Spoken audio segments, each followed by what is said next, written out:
नमस्कार आमी श्री चले एसेछि आपनादेर काछे मिष्टि मिष्कार आबार आजके एकटा नतून ब्लग निये। आजकेर सानराइजटा खूब सुंदर देखा जाच्छे, जेन आकाशेर कपाले एकटा छोट्ट लाल टीप। आपनारा तो जानेनই এখন চলেছে চারিদিকে বিয়ের বাড়ি, তাই এনারাও এসে গেছেন সকাল সকাল হয়তো গঙ্গা নিমন্ত্রণ করতে। কিন্তু আমি যতদূর জানি গঙ্গা নিমন্ত্রণ তো বোধহয় অনেক ভোরবেলা করতে হয়, প্রায় সূর্যোদয়ের সময়। কিন্তু হতে পারে অনেকের তো অনেক রকমেরই নিয়ম আছে, সবার সাথে তো আর সবার নিয়মটা মেলে না। তার উপর আবার ফটোশুটেরও তো ব্যাপার আছে বলুন, অল্প আলোতে ঠিক ফটোশুটটা হয় না। তাই হয়তো দিনের আলোতে সুন্দর করে যখন ছবিগুলো পরিষ্কার আসবে তখন এসেছেন সবাই। ওই দেখুন উড়ে বেড়াচ্ছে মাথার উপর একটা ড্রোন, এইটা ভারী মজার জিনিস বলুন। আপনি নিচে থাকলেও বার্ডস আই ভিউটা আপনি ঠিক পেয়েই যাবেন ড্রোনের সাহায্যে। দাঁড়ান একটু জুম করে দেখি কি কি আছে বরণডালায়। না, কলা আর পান পাতা ছাড়া তেমন কিছুই দেখতে পেলাম না। আর আরেকজনের হাতে আছে শ্রী। বিয়ের অনুষ্ঠান দেখতে কিন্তু বেশ ভালোই লাগে বলুন, তা যারই হোক না কেন, তাই না? এই যে সুইমিং পুলের সাথে যে বিল্ডিংটা দেখছেন, এটাতেই হচ্ছে আজকে বিয়ের বাড়িটা। লোকজন বসে আছে দেখতে পাচ্ছেন। সন্ধ্যাবেলা যখন আলোগুলো জ্বলবে তখন বেশ সুন্দর লাগবে দেখতে।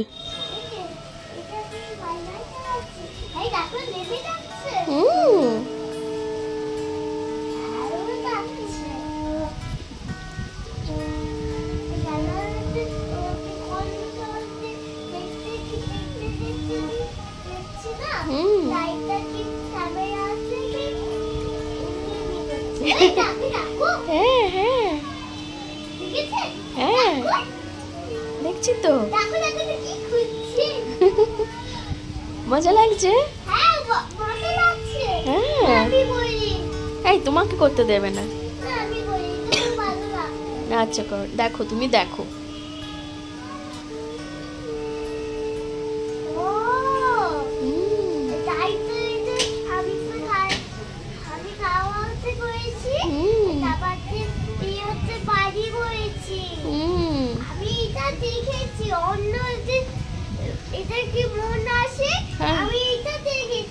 ও তুমি এটা দেখছো? হ্যাঁ আমি কালকে দেখেছি। ও বিয়ে বাড়ির এসব অনুষ্ঠান দেখতে মিশকারও বেশ ভালো লাগছে। আবার উপরে ওই ড্রোনটা উড়ছে না, তাতে আরো মজা পাচ্ছে। তোতলে তোতলে বোঝাবার চেষ্টা করছে ও আগে আর কোথায় কোথায় ড্রোন দেখেছে।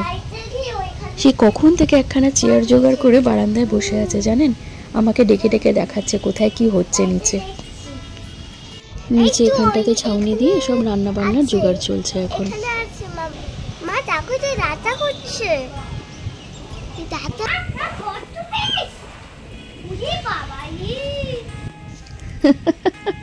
শুনলেন? আসলে বাড়িতে তো একসাথে এতগুলো মাছ কখনো রান্না হতে দেখেনি কোনোদিন। খুব বেশি হলে 5-6টা হয়তো হয়। আর আজকে এতগুলো মাছ একসাথে রান্না হতে দেখে ও বেচারি একদম অবাক হয়ে গেছে। আর ওই যে পাশে ছাড়াচ্ছে কড়াইশুঁটি।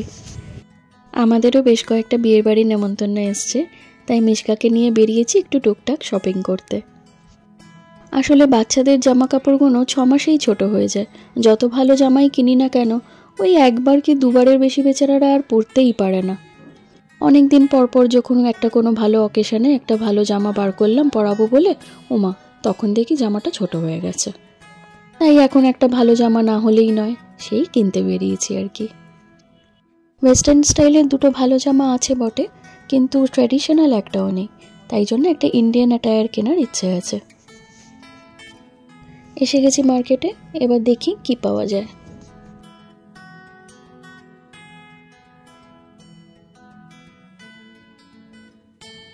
চলে এসেছি একটা খুব সুন্দর লেহেঙ্গার দোকানে। এবার ভাবছি মিশকাকে একটা ছোট্ট লেহেঙ্গা কিনে দেবো। লেহেঙ্গা ওকে আগের বছর একবার কিনে দিয়েছিলাম জানেন, আমার ননদের বিয়েতে পড়েছিল। কিন্তু সেটা এখন গেছে ছোট হয়ে, আর তো ওটা এবছর গায়ে হচ্ছে না। তাই আর একটা লেহেঙ্গা কিনে দিতে এলাম। বাচ্চা মেয়েরা যখন সুন্দর করে সাজুগুজু করে হাতে করে লেহেঙ্গাটাকে তুলে ধরে দৌড়ে বেড়ায়, তখন কি মিষ্টি দেখতে লাগে বলুন। এই দোকানে ছোট থেকে বড় সবাইকার জন্যই খুব সুন্দর সুন্দর লেহেঙ্গার কালেকশন আছে। এই পেস্তা কালারটা দেখুন কি সুন্দর লাগছে না, আমার তো বেশ ভালো লাগছে। কিন্তু মিশকার দেখছি একদম পছন্দ হচ্ছে না, কিছুতেই এটা নিতে চাইছে না। আসলে বাচ্চা মেয়ে তো একটু ব্রাইট কালার পরতে চাইছে, প্যাস্টেল শেডগুলো এখনও ঠিক ওদের মনে ধরে না। দোকানের দাদা ওর জন্য আরও কালেকশন বার করুক, আমি ততক্ষণ আপনাদেরকে একটু দোকানটা ঘুরিয়ে দেখাই। এই ব্রাইডাল লেহেঙ্গাটা দেখুন কি সুন্দর না, এটা পুরো মারুন ভেলভেটের উপরে কাজ করা, যাতে শীতকালেও পরা যায়। দেখুন প্রত্যেকটা লেহেঙ্গা এত সুন্দর যে চোখ ফেরানোই যাচ্ছে না, এবং প্রত্যেকটা অকেশনেই আপনি কিন্তু এখানে কালেকশন পেয়ে যাবেন। মেহেন্দি, সঙ্গীত, আশীর্বাদ, বিয়ে, রিসেপশন, দারুণ সুন্দর কালেকশন এখানে। এবং সব রকম রঙও পাবেন, ব্রাইট কালারই বলুন বা প্যাস্টেল শেডই বলুন। এই যে নিয়ে চলে এসছে মিশকার জন্য একটা খুব সুন্দর কালো ভেলভেটের উপরে কাজ করা লেহেঙ্গা। কেমন দেখতে বলুন তো? আমার তো বেশ ভালো লাগছে। আসলে লাল গোলাপি জামা ওর অনেক আছে, তাই জন্য এবার একটু আনকমন কালার খুঁজছিলাম। কালোর ওপরে এই লেহেঙ্গাটা আমার বেশ ভালো লাগলো, তাই এটাই নিলাম আমরা। চলুন, মিশকার একটা ইন্ডিয়ান অ্যাটায়ার তো হলো, এবার আমরা আমাদের টুকটাক শপিংগুলো করে আস্তে আস্তে বাড়ির দিকে যাব।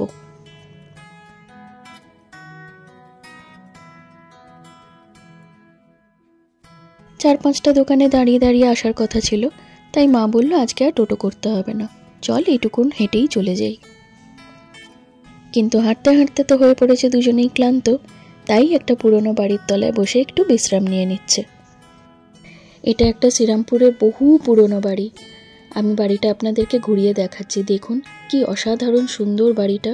মেনটেনেন্সের অভাবে অনেক জায়গায় রং চটে গেছে, কিন্তু বাড়িটার স্ট্রাকচারটা দেখুন সেই পুরনো আমলে ব্রিটিশদের তৈরি করা। আজকালকার নতুন নতুন ফ্ল্যাটগুলোর থেকে আমার আবার এই পুরনো বাড়ি দেখতে ভীষণ ভালো লাগে।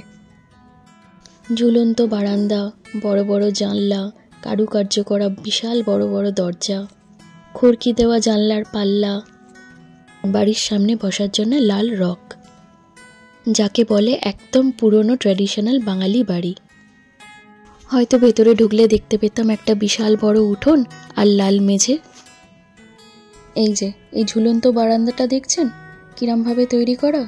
এর তলায় কিন্তু সাপোর্ট দেওয়ার জন্য কোনো পিলার নেই, আছে চারটে লোহার বিম আর কিছু কাঠের কড়ি বড়গা, আর আছে তলায় দুটো লম্বা লম্বা লোহার শিক। এইগুলোর ওপরেই কিন্তু দাঁড়িয়ে আছে এই বারান্দাটা আজ বছরের পর বছর। আর এই যে তলায় দেখুন একটা জানলা, জানলায় লাগানো আছে নেট, যাতে মশা না ঢোকে। এবার হেঁটে যাচ্ছি শ্রীরামপুরের একটা খুব বিখ্যাত জায়গার সামনে দিয়ে। দেখে কি কেউ কিছু চিনতে পারছেন? যারা যারা ভূতের ভবিষ্যৎ দেখেছেন বা শ্বেতকালী দেখেছেন তারা নিশ্চয়ই একটু একটু চিনতে পারছেন, তাই না? এটা হলো আমাদের সেই বিখ্যাত শ্রীরামপুর রাজবাড়ি। এখানে মাঝে মাঝেই সিনেমার শুটিং বা বিয়ের ফটোশ্যুট হয়ে থাকে। বাড়ির একটা পোর্শনে তলায় বাচ্চাদের স্কুল আছে, আর আরেকটা পোর্শনে বিয়ের বাড়ি ভাড়া দেওয়া হয়। এই ম্যানশনটি জমিদার শ্রী রঘুরাম গোস্বামীর তৈরি করা। প্রায় 7 পুরুষ ধরে শ্রীরামপুরে এই গোস্বামীদের বসবাস। রঘুরাম গোস্বামীর পৌত্র কিশোরীলাল কলকাতা বিশ্ববিদ্যালয় থেকে MA BL পরীক্ষায় উত্তীর্ণ হয়েছিলেন, এবং জমিদারির কাজে আর কলকাতার হাইকোর্টে ওকালতি করে উনি প্রচুর সম্মান এবং অর্থ উপার্জন করেছিলেন। পরবর্তীকালে বাংলার শাসন পরিষদে তিনি প্রথম ভারতীয় সদস্য হিসেবে রাজা উপাধি লাভ করেছিলেন। আর তারপর থেকেই জমিদার শ্রী রঘুরাম গোস্বামীর নির্মিত এই বাড়িটি রাজবাড়ি বলে খ্যাতিত হয়। আজও এই বাড়ির মধ্যে কিছু পরিবারের সদস্য এখনও থাকেন, আর খুব ঘটা করে প্রতি বছর এখনও এর মধ্যে দুর্গাপুজো করা হয়।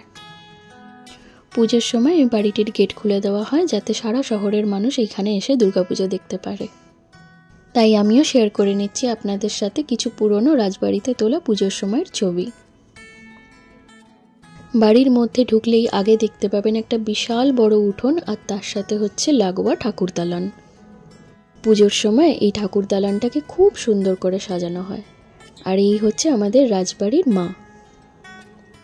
সঙ্গে আছে ভেতরে একটা রাধা গোবিন্দর মন্দিরও। একদিন আলাদা করে ঢুকে আপনাদেরকে ভিডিও করে পুরো বাড়িটা সুন্দর করে দেখাবো। এই দরজাটা দেখুন কি অসাধারণ সুন্দর। এই বাড়িটার মধ্যে ঢুকে এর আর্কিটেকচার দেখে আপনার মাথা ঘুরে যাবে। পুরো সাবেকি আমলের বড় বড় থাম, চওড়া সিঁড়ি, আলপনা দেওয়া মেঝে, কারুকার্য করা ঠাকুর দালান, তাতে আবার সাজানো আছে লাল সাদা ঝালর দিয়ে। দেখলেই যেন চোখটা জুড়িয়ে যায়। কত মানুষ এখানে ঘন্টার পর ঘন্টা বসে ফটোশ্যুট করছে, তাই আমরাও একটু করলাম। এই যে দেখুন কি সুন্দর লাগছে বলুন তো, সেই বিয়ে বাড়িটা যেটা সকালে আপনাদেরকে দেখিয়েছিলাম, এখন আলো জ্বলছে। এই হচ্ছে মিশকার বন্ধু, আমাদের বাড়ির পাশেই থাকে। এসে গেছে বিকেলবেলা একটুখানি মিশকার সাথে খেলা করতে। তো আগে একটু ড্রয়িং করতে বসেছে, তারপরে ড্রয়িং হয়ে গেলে দুজনে মিলে বসে একটু খেলবে। আসুন দেখি, জিজ্ঞেস করি কি ড্রয়িং করছে আজকে ওরা। মিশকা, কি ড্রয়িং করছো তুমি? ফিশ করছো?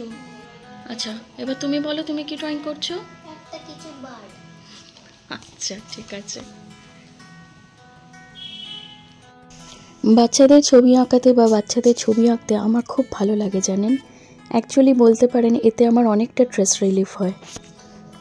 বাচ্চাদের সাথে বসে লাল নীল হলদে সবুজ ছবি এঁকে আমার জন্য মনে হয় সেই ছোটোবেলায় ফিরে গেছি। যখন খুব মন খারাপ থাকে তখন এরকম এক বাক্স অয়েল পেস্টেল আর একটা সাদা খাতা নিয়ে বসে পড়ি। না, কোনো বিরাট আর্টিস্ট আমি নই, তবে মন ভালো করতে সাদা পাতাটা দেখে যা মনে আসে তাই এঁকে ফেলি। আর আমার সঙ্গী হলো এই কুচু কাচাগুলো, এদেরকে ছবি আঁকাতে তাই আমার ভীষণ ভালো লাগে। আমারও মনটা ভালো হলো আর ওরাও কিছু শিখলো। এই তো দেখি কি ড্রয়িং করেছো, বাবা খুব সুন্দর হয়েছে। খুব সুন্দর হয়েছে, ফিশটা খুব ভালো হয়েছে।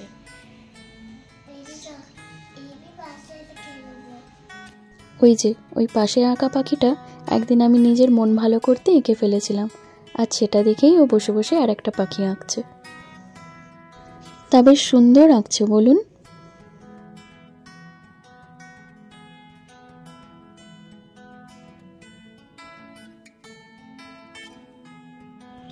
দেখি তোমার ড্রয়িংটা, বাহ তোমারটাও খুব সুন্দর হয়েছে, খুব ভালো হয়েছে ড্রয়িংটা। হয়ে গেছে দুজনকারই ড্রয়িং, খুব সুন্দর করে আজকে ছবি এঁকেছে দুজনেই। এইবার ওদের খেলা করার পালা, তাই নিজেদের জিনিসগুলোকে গুছিয়ে তুলে রাখছে। আমিও তাহলে আজকে ব্লগটা এখানেই শেষ করি। আজকের ব্লগটি যদি আপনাদের ভালো লেগে থাকে তাহলে কমেন্ট করে জানাবেন নিশ্চয়ই, আর একটা লাইক আর শেয়ার করে দেবেন। আমার নতুন ব্লগগুলোকে দেখার জন্য আমার চ্যানেলটিকে সাবস্ক্রাইব করে রাখবেন। সবাই সুস্থ থাকবেন, ভালো থাকবেন আর দেখতে থাকুন মিষ্টি মিশকা।